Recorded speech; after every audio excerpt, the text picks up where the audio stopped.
indentation to identify indentation නැත්නම් අනුඡේදනයේ තේරුම් ගන්න indentation තේරුම් ගන්න හොඳ example එකක් තමයි මේ 2011 question එකේ output එක display වෙන්නේ 2011 20th question එකේ output එක display වෙන්නේ දැන් ඔයගොල්ලෝ first එකේ තිබුණේ අපි පොඩ්ඩක් edit කරා මේ question එක අපිට total එක print කරන්න එකක් දීලා තිබුණේ නැහනේ total එක print කරන්න statement එකක් තිබුණේ නැහැ ඉතින් අපි total equal 0 for I in range 1 to 12 total equal total plus I print total කියන එක align වෙලා දිනවා total කියන statement එකක් total equal total plus I කියන statement එකත් එක්ක එහෙම indent වෙලා තියෙනකොට output එක එන්නේ 1 by 1 ඒ කියන්නේ first output එක second එක third එක අන්න ඒ විදිහට 1 by 1 පහලින් පහලට output එනවා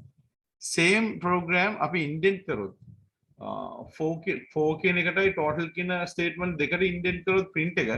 final answer එක විතරයි එන්නේ හැම answer එකක්ම එන්නේ නැහැ ඒතකොට indentation placement එක අනුවත් output එක change වෙනවා අපිට එන output එක change වෙනවා placement එක අනුව කියන්නේ අපි statement එක මෙතනට indent කරපුවාම උත්තරේ නෙමෙයි අපිට ඇවිල්ලා තියෙන්නේ final indentation එක තවත් මෙහෙට ගත්තාම වමට ගත්තාම ඒතර indentation එක වැදගත් output එකකදී Python program වල මේ example දෙකේ පෙන්නලා දිනවා කොහොමද indentations වල වෙනස් වෙන්නේ කියලා කියන්නේ first එකේ තියෙන්නේ total equal total plus I කියන එකත් එක්කමයි indent වෙලා තියෙන print එක. එතකොට අර for loop එකට අනුව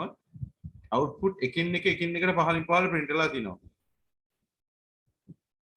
ඒ same program if we indent further like අපිට පුළුවන් අපි ඒක indent කරොත් පළවෙනි line එක පැත්තටම total එක. not for the total equal total plus I statement එකෙන් answer එක එන්නේ final answer එක විතරයි. step කෙනර for loop එකේ එකින් එකට එන answer generate විදිහට පෙන්නන්නේ. ඒතර මේ indentation එක අනුව output එක change වෙනවා කියන එක ඔයගොල්ලන්ට දැන් තේරුම් ගන්න පුළුවන්. මේකත් අපි 2011 question එකම තමයි edit කරලා පෙන්වන්නේ.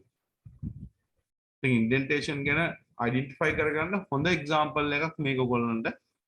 indent වෙන තැන අනුව output එක change වෙනවා කියන එක. ඒතර indent වෙද්දී output එකත් ඒකට අනුව change වෙනවා කියන දේ මතක තියාගන්න.